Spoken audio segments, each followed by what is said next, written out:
एक अर्ध तरंग दैर्ध्य की अधिकतम दक्षता क्या है? तो अर्ध तरंग की पूछा है, तो अर्ध तरंग की होती है भैया आपकी 40.6 होती है। अगर यहाँ पर पूर्ण तरंग की ये बात करता तो पूर्ण तरंग की कितनी हो जाती है? दुगुनी। तो दुगुनी कितनी हो जाती है? 81.2% पूर्ण तरंग की। और ब्रिज की बात करता, ये किसकी बात करता? ब्रिज की बात करता। तो ब्रिज की भी मेरे दोस्त कितनी होती है? 81.2% आपकी ब्रिज की भी हो जाती है। तो यहाँ पर देखिए आप यहाँ पर बताई गई अर्ध तरंग की जो आपकी दक्षता है, अधिकतम दक्षता है, तो वो कितनी है? 40.6% है। और पूर्ण तरंग दैर्ध्य की अधिकतम दक्षता कितनी बताई गई है? 81.2 यहाँ पर दिखाई गई है। नेक्स्ट क्वेश्चन आता है, एमीटर किसके लिए पथ प्रदान करता है? तो यहाँ पर देखिए एमीटर किसके लिए करता है पथ प्रदान? तो भाई एमीटर अधिकतम धारा के लिए पथ प्रदान करता है, वोल्टेज के लिए करता नहीं, न्यूनतम वोल्टेज के लिए करता नहीं, न्यूनतम धारा के लिए नहीं करता, अधिकतम धारा के लिए करता है एमीटर पथ प्रदान। ये रहा आपका एमीटर। एमीटर में से दो टर्मिनल निकलते हैं। एमीटर के समांतर क्रम में कौन सा प्रतिरोध जुड़ा होता है? एक होता है उच्च मान का, कौन सा? उच्च मान का प्रतिरोध है जो एमीटर के कौन से क्रम में जुड़ा होता है? समांतर क्रम में जुड़ा हुआ होता है। नेक्स्ट क्वेश्चन पर चलते हैं। आपकी स्क्विरल केज मोटर की गति, स्क्विरल केज मोटर की गति, तो ऑप्शन यहाँ पर पढ़ते हैं। स्टेटर ध्रुव की संख्या बदल कर बदली जा सकती है, स्टेटर लाइन की धारा को बदल कर बदली जा सकती है, रोटर परिपथ में प्रतिरोध को शामिल करती है, रोटर ध्रुव बदल कर बदली जा सकती है। तो आपका राइट आंसर यहाँ पर यह है। कैसे है वो भी देख लीजिए। ये देखिए पहला है यहाँ पर, वोल्टेज और फ्रिक्वेंसी नियंत्रण करके भी आप किसकी गति बदल सकते हो? स्क्विरल केज मोटर की बदल सकते हो। स्टेटर में ध्रुव की संख्या बदल कर भी गति बदल सकते हो। आपूर्ति वोल्टेज को नियंत्रण करके बदल सकते हो। और स्टेटर परिपथ के साथ में रियो स्टेट जोड़ देंगे तो हम वोल्टेज को वहाँ से कम पत्ती कर सकते हैं, तो यहाँ से बदल सकते। तो राइट आंसर आपका क्या हो जाता है? यहाँ पर ए हो जाता है। यहाँ पर आपका चौथा क्वेश्चन है, एक बैटरी चार्जर कार्य करता है, किस तरह कार्य करता है? ये थोड़ा टाइपिंग मिस्टेक हो गई। किस तरीके से कार्य करता है? दिष्टकारी की तरह। दिष्टकारी के अंदर सिस्टम क्या होता है भाई? ये तो हो गया आपका ट्रांसफार्मर। ट्रांसफार्मर क्या कर रहा है? 230 वोल्ट को कितने वोल्ट में कन्वर्ट कर रहा है? 12 वोल्ट के अंदर। और यहाँ पर लगे हुए हैं अपने डायोड, और डायोड का कार्य क्या होता है? एसी धारा को डीसी धारा में परिवर्तित करता है, डायोड का कार्य होता है। तो चार्जर किस तरीके से कार्य करता है? दिष्टकारी की तरह कार्य करता है। तो राइट ऑप्शन आपका क्या हो गया यहाँ पर? दिष्टकारी हो गया। ये पीडीएफ टेलीग्राम पर आपको मिल जाएगी, सोल्व की हुई मिल जाएगी, बिना सोल्व किए हुए मिल जाएगी। पांचवा क्वेश्चन देख लो यहाँ पर, विद्युत वाहनों में स्पीडोमीटर वाहन की गति प्रदर्शित करता है, ठीक है। जबकि मोटर की गति किससे प्रदर्शित करेंगे? तो मोटर की गति किससे करेंगे? टैकोमीटर से मोटर की गति हम क्या करेंगे? प्रदर्शित करेंगे। टैकोमीटर से दो प्रकार के होते हैं, एक तो आपका डिजिटल प्रकार का और एक होता है आपका एनालॉग प्रकार का। और टैकोमीटर से कहाँ गति की प्राप्त करेंगे हम? कहाँ से दर्शाएंगे, प्रदर्शित करेंगे? मोटर के शाफ्ट से क्या लेंगे? टैकोमीटर से हम गति मापते हैं मोटर की। आपका यहाँ पर हो जाता है छठा क्वेश्चन हो जाता है, क्लिट वायरिंग में खांचे किसके बने होते हैं? तो क्लिट वायरिंग में भैया चीनी मिट्टी के खांचे बने हुए होते हैं। यहाँ पर इसको ठीक से समझो। क्लिट वायरिंग में VIR यानी वल्केनाइज्ड इंडियन रबर और PVC पीवीसी ये क्या है? अवरोधिक तारों को दीवार या छत को चीनी मिट्टी की मदद से लटका या संयुक्त किए जाते हैं। क्लिट वायरिंग में किस प्रकार की केबल प्रयोग की जानी चाहिए ताकि वो मौसम से भी क्या हो? मौसम से सुरक्षित हो। किसी प्रकार मौसम रोधी होनी चाहिए, यानी कि किसी प्रकार का कोई प्रभाव नहीं पड़ रहा है केबल पर। तो अपनी कौन सी केबल परफेक्ट रहेगी यहाँ पर? PVC केबल यहाँ पर परफेक्ट रहेगी। क्वेश्चन नंबर 7 की ओर चलते हैं। क्वेश्चन नंबर 7 करा है, ISI के अनुसार विद्युत जल तापक, यानी कि यहाँ पर ये आपका जो गीजर है उसकी बात कर रहा है, का निकाय और संयोजन केबल के बीच का अवरोधन कितना होना चाहिए? तो यहाँ पर राइट आंसर है 1 मेगा ओम से क्या होना चाहिए? 1 मेगा ओम से होना चाहिए, और 1 मेगा ओम से ज़्यादा तो होना चाहिए ही नहीं। अब नेक्स्ट क्वेश्चन आपका क्वेश्चन नंबर 8, बिजली के काम के दौरान निम्न में से बिजली के झटकों को टाला जा सकता है, मतलब किस तरीके से बिजली के झटकों को टाला जा सकता है? गीली रस्सी यूज में करेंगे, किसी को बिजली पकड़ ली तो उसको छुड़ाने के लिए? नहीं। विद्युत छड़ करेंगे? नहीं। गीली लकड़ी करेंगे? नहीं। सूखी लकड़ी करेंगे, क्योंकि सूखी लकड़ी के अंदर धारा बिल्कुल ही नहीं प्रवाहित होगी। गीली लकड़ी, गीली धातु, गीली रस्सी ये और धातु की छड़ी ये क्या है? सब आपके चालक है, जबकि सूखी लकड़ी क्या है? विद्युत की चालक है। यहाँ पर देखिए 9वां क्वेश्चन, लैंप की दक्षता किसे मापी जाती है? लैंप की दक्षता ल्यूमन प्रति वाट में मापी जाती है। और इससे आगे देखो, इसके आगे देखो ल्यूमन प्रति वाट में मापी जाती है। अब यहाँ पर देखो लैंप रही और ये आपकी लैंप की दक्षता रही, ठीक है। तो यहाँ से देखते हैं, कार्बन फिलामेंट जो लैंप होता है उसकी दक्षता कितनी होती है मेरे भाई?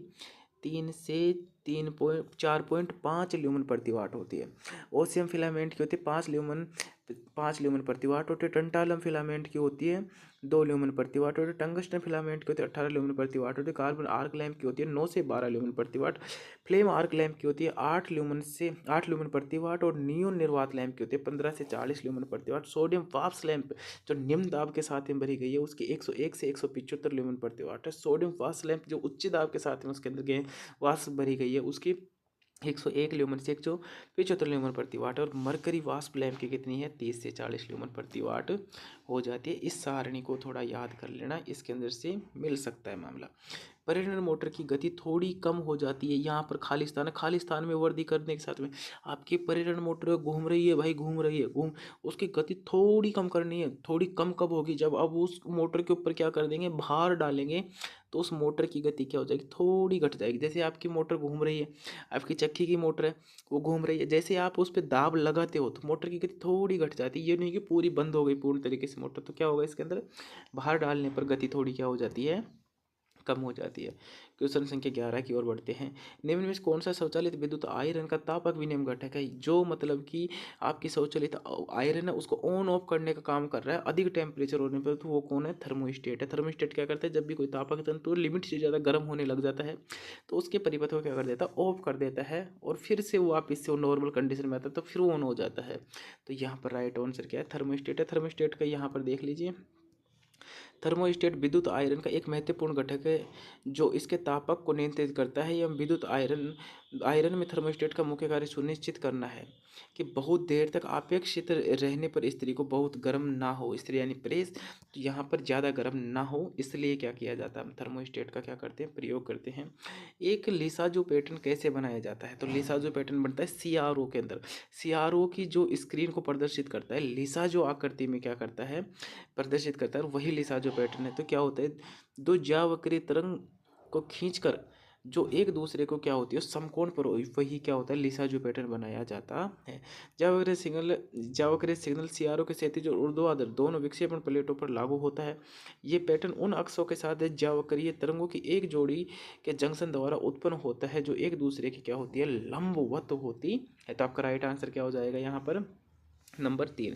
आप क्वेश्चन नंबर 13 पर चलते। जब एक प्रत्यावर्तक को उच्च उत्तेजित किया जाता है, भाई एक्साइटेड और एक्साइटेड कर दिया, क्या कर दिया, और एक्साइटेड कर दिया आपने एक प्रत्यावर्तक, तो उसका क्या होगा, तो उसका जो शक्ति गुणांक है, तो आपका शक्ति गुणांक क्या होगा, अगर प्रत्यावर्तक को आपने ओवर एक्साइटेड कर दिया तो आपका राइट आंसर क्या होगा, पश्चिगामी। तो भाई आप कहोगे पश्चिगामी क्यों कर दिया, तो मेरे दोस्तों सिंक्रोनस मोटर के अंदर अगर हम ओवर एक्साइटेड कर रहे हैं सिंक्रोनस मोटर को, तो जो शक्ति गुणांक क्या होगा, अग्रगामी होगा। लेकिन अल्टरनेटर की बात करें तो अल्टरनेटर के अंदर अगर ज़्यादा ओवर एक्साइटेड कर रहे हो आप तो पश्चिगामी होगा। तो यहाँ पर स्पष्ट समझिए आप इस चीज़ को, यहाँ देखिए प्रत्यावर्तक को यहाँ सही तरीके से समझाइए। अल्टरनेटर की बात करते हैं तो अल्टरनेटर के अंदर अलप उत्तेजित करेंगे तो पावर फैक्टर क्या होगा, अग्रगामी होगा। लेकिन सिंक्रोनस मोटर में अलप उत्तेजित करेंगे तो पावर फैक्टर क्या होगा, पश्चिगामी होगा।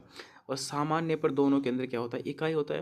लेकिन अल्टरनेटर को हम अति उत्तेजित कर रहे हैं तो पावर फैक्टर क्या होगा, पश्चिगामी। लेकिन मोटर को उत्तेजित कर दिए सिंक्रोनस मोटर को तो पावर फैक्टर क्या होगा, अग्रगामी होगा। ये चीज़ आप थोड़ी यहाँ से ध्यान रखना मेरे भाई, ठीक है। नेक्स्ट क्वेश्चन आते हैं हम 114 पर। तो 114 नंबर क्वेश्चन है जो हमें क्या कह रहा है वो समझने की हम कोशिश करते हैं। सोल्डरिंग के लिए अनुशंसित विन्यास क्या है। 14 नंबर क्वेश्चन देखते हैं। सोल्डरिंग के लिए अनुशंसित विन्यास क्या है, लेप जोड़, यानी कि हम जोड़ों को किस तरीके से जोड़ देंगे कि उनको इस तरीके से जोड़ेंगे कि ऊपर नीचे वो चढ़े ना, फिर हम क्या कर देंगे उनको सोल्डरिंग कर देंगे। तो यहाँ पर क्या होगा, जोड़ अच्छा होगा। तो आंसर इसका क्या है, आंसर आपका ए इसका हो जाता है। आगे का क्वेश्चन देखते हैं। निम्नलिखित में से कौन सा इलेक्ट्रोलाइट इलेक्ट्रोड पाइप और भूसंपर्कन के लिए प्रयोग किया जाता है। तो जो पाइप से भूसंपर्कित कर रहे हो आप, किसे अर्थ बढ़ा रहे हो, तो पाइप कैसा होगा, तो आपका पाइप कैसा होगा, खोखला जी आई रोड होगी। कौन सा होगा, खोखला जी आई रोड, यानी खोखला जी आई पाइप होता है।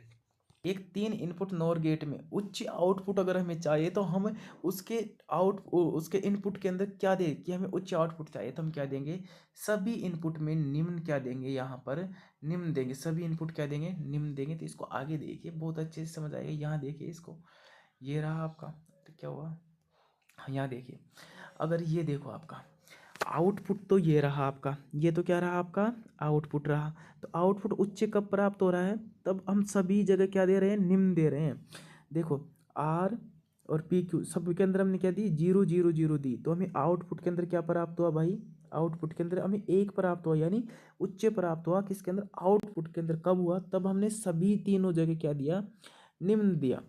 निम्न इसके अंदर हम देते हैं तो क्या होता है, आउटपुट हमें उच्च प्राप्त होता है। ठीक है, ये चीज़ आपके समझ आ गई होगी।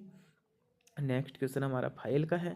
तो इसके अंदर दी गई आकृति में देख कर बताइए फाइल कौन सी है। तो भाई डबल कट हमें दिख रहा है, तो इसके अंदर सीधा सा है कि डबल कट इसके अंदर क्या कर देंगे, हम फाइल कर देंगे। और फाइल की एक चीज़ और बता देता हूँ मैं आपको, जो डबल कट होता है ये कितने डिग्री पर होता है, 70 डिग्री पर क्या होता है, डबल कट आपका 70 पर, और सिंगल कट आपका 60 डिग्री पर होता है। ठीक है, ये चीज़ आप इसके अंदर ध्यान रख लो। नेक्स्ट आपका है 18 नंबर क्वेश्चन। निम्नलिखित में से किस ट्रांसफार्मर की द्वितीय कुंडली को हमेशा बंद रखा जाता है। कौन सा ट्रांसफार्मर है जिसकी द्वितीय कुंडली को हमेशा बंद रखा जाता है, तो धारा ट्रांसफार्मर। इसके अंदर हम क्या दे देंगे, हमारा सीधा सा आंसर दे देते हैं। अब हमारा क्वेश्चन संख्या 19 है, तो 19 को देखते हैं। एल्यूमिनियम केबल को तांबर बस बार से जोड़ने के लिए इस्तेमाल किए जाने वाला लक्स किस प्रकार का होगा। इसके अंदर किस प्रकार का लक्स होगा, द्विधात्विक केबल लक्स होगा। द्विधात्विक केबल लक्स के द्वारा हम अलग अलग प्रकार की धातुओं से बनी एल्यूमिनियम केबल और तांबर केबल को क्या कर सकते हैं, संयोजित कर सकते हैं। 20वां नंबर का क्वेश्चन देखिए, बहुत अच्छा क्वेश्चन है। तीन कला प्रणाली में संतुलित स्टार संयोजन प्रणाली में कुल शक्ति मापने के लिए कितने वाट मीटर की, न्यूनतम कितने वाट मीटर की आवश्यकता होगी। तो हम इसके अंदर क्या करेंगे, एक कहेंगे, लेकिन ये संतुलित और असंतुलित दोनों आता है, तो हम फिर करेंगे आंसर 2 वाट मीटर हम प्रयोग करते हैं। तो यहाँ देखिए, यहाँ आप देखिए, एक तीन कला मतलब संतुलित और असंतुलित स्टार संयोजन प्रणाली में कुल शक्ति कितने वाट मीटर द्वारा मापी जाती है, 2 के द्वारा। और तीन कला 3 चरण वाला स्टार संयोजन प्रणाली में ये कौन सी है, संतुलित है, तो संतुलित में कितने लेंगे, 1 वाट मीटर हम क्या लेंगे, इसके अंदर उपयोग लेंगे। तो क्वेश्चन संख्या अपने 21 पर यहाँ पहुँच गए हैं। पाइप में भूसंपर्कन प्रतिरोध को नियंत्रित किसके द्वारा किया जाता है। भाई पाइप के अंदर भूसंपर्कन का प्रतिरोध अगर हमें कम करना है तो क्या करेंगे, नमक और क्या डालेंगे, पानी डालेंगे। नमक और पानी डालकर क्या कर सकते हैं, कम कर सकते हैं। तो यहाँ पर आप इसे देख लीजिए, नमक और पानी डाल करके पाइप के भूसंपर्क प्रतिरोध को क्या किया जाता है, नियंत्रण किया जाता है। पाइप में भूसंपर्कन विधि में एक स्थायी रूप से नमी मिट्टी स्वीकृत लंबाई और व्यास के जस्तेदार इस्पात और छिद्रित पाइप सीधे स्थापित किए जाते हैं। पाइप का आकार वाहित धारा को मिट्टी के प्रकार में निर्भर करती है। सामान्य मिट्टी भूसंपर्कन के लिए प्रयोग किए जाने वाले पाइप का आकार कितना होता है, 40 mm आकार होता है, और लंबाई कितनी होती है, 2.5 मीटर इसकी लंबाई होती है। और इस पाइप की जो स्थापना करते हैं तो कितने मीटर पर करते हैं, इसकी ये होना चाहिए 3.75 मीटर पर स्थापित करते हैं। तो आपका 22 नंबर क्वेश्चन है, यदि परिपथ का प्रतिरोध और प्रतिबाधा प्रत्येक 10 ओम है तो इसका इकाई शक्ति गुणांक, इसका शक्ति गुणांक क्या होगा। तो भाई यहाँ पर देखो, कोस फाई बराबर आर बटा जेड बटा आर। तो क्या है, 10 है ना दोनों, तो क्या होगा 1। तो यहाँ पर क्या हो जाएगा, आपका आंसर 1 कल हो जाएगा यहाँ पर आपका आंसर। नेक्स्ट क्वेश्चन पर चलते हैं। निम्नलिखित में से कौन सा एक अवरोधक नहीं है, यानी कि चालक है। तो चालक इसके अंदर क्या है, सोना है। अब देखो ये सारणी आ जाती है। यहाँ पर अच्छे चालक और ठीक चालक और अच्छे अवरोधकों की बात करते हैं, जो अच्छे प्रतिरोध है। तो चांदी क्या है अपना, एक अच्छा चालक है। कार्बन क्या है, एक ठीक चालक है, मतलब कि इसमें धारा प्रवाहित हो सकती है। और यहाँ पर तेल क्या है, अचालक है। तांबा क्या है, चालक है। सोना क्या है, चालक है। एल्यूमिनियम क्या है, चालक है। मैग्नीशियम का खारा पानी क्या है, चालक है। टंगस्टन चालक है। निकिल चालक है। पारा चालक है। प्लेटिनम चालक है। लोहा चालक है। ठीक है, मानव शरीर भी चालक है। नम मानव शरीर की जो त्वचा वो भी चालक है। अम्लीय विलयन भी चालक है। खारा पानी है वो भी चालक है, लेकिन ठीक चालक है, ये इतने बढ़िया चालक नहीं है। भूमि भी क्या है, चालक है। जलवाष्प वायु भी क्या है, चालक है। अब देखो जो अवरोधक क्या है, तेल क्या है अवरोधक है। फर क्या है अवरोधक, रेशम क्या है अवरोधक, ऊन क्या है अवरोधक, रबर क्या है अवरोधक, चीनी मिट्टी कांच क्या है अवरोधक, प्लास्टिक अवरोधक, लकड़ी अवरोधक, कागज, मोम, एवोनाइट, ये सब क्या है अवरोधक है, यानी कि विद्युत के ये कुचालक होते हैं। अब यहाँ पर एक न्यूमेरिकल है, एक क्षारीय सेल को 12 घंटे के लिए 4 एम्पीयर में प्रवाहित होता है, यानी डिस्चार्ज हो रहा है, यानी कि आउटपुट क्या हो रहा है, यहाँ से आउटपुट निकल रहा है, ठीक है। और इसकी मूल स्थिति को पुनः स्थापित करने के लिए 20 घंटे के लिए 3 एम्पीयर की एक स्थिर धारा की आवश्यकता होती है। तो इसकी दक्षता क्या होगी, यानी इनपुट इसे वापस दे करके इसे क्या कर रहे हैं, हम चार्ज कर रहे हैं, ठीक है। तो अब हम देखते हैं कि जो अपने सेल की दक्षता किस में मापते हैं भाई, AH में मापते हैं, यानी एम्पियर घंटा के अंदर मापते हैं। तो यहाँ पर आपका हाउर भी है, यहाँ पर आपका एम्पियर भी है। 12 × 4 कितने होते हैं, 12 × 12 12 12 12 चौक 48 यहाँ पर हो जाता है, ठीक है। कितना हो जाता है, 48 हो जाता है। और 20 × 60 भी आप भाई, ये तो हो गया आपका इनपुट, 48 क्या हो गया, तो आपका इनपुट सॉरी आउटपुट हो गया, और ये 60 क्या हो गया, आपका इनपुट हो गया। तो अब हम क्या करेंगे, इसके अंदर भाग दे देते हैं, काटने पर क्या गया 0.8। अब किस में दक्षता किसी में मापते हैं, प्रतिशत में। तो भाई 100 से इसको क्या कर देंगे, गुणा, 100 से गुणा करेंगे तो अपनी दक्षता कितनी हो जाएगी, यहाँ पर 80% इसकी क्या हो जाती है, दक्षता हो जाती है। राइट आंसर क्या होगा आपका, ये यहाँ पर राइट आंसर हो जाता है।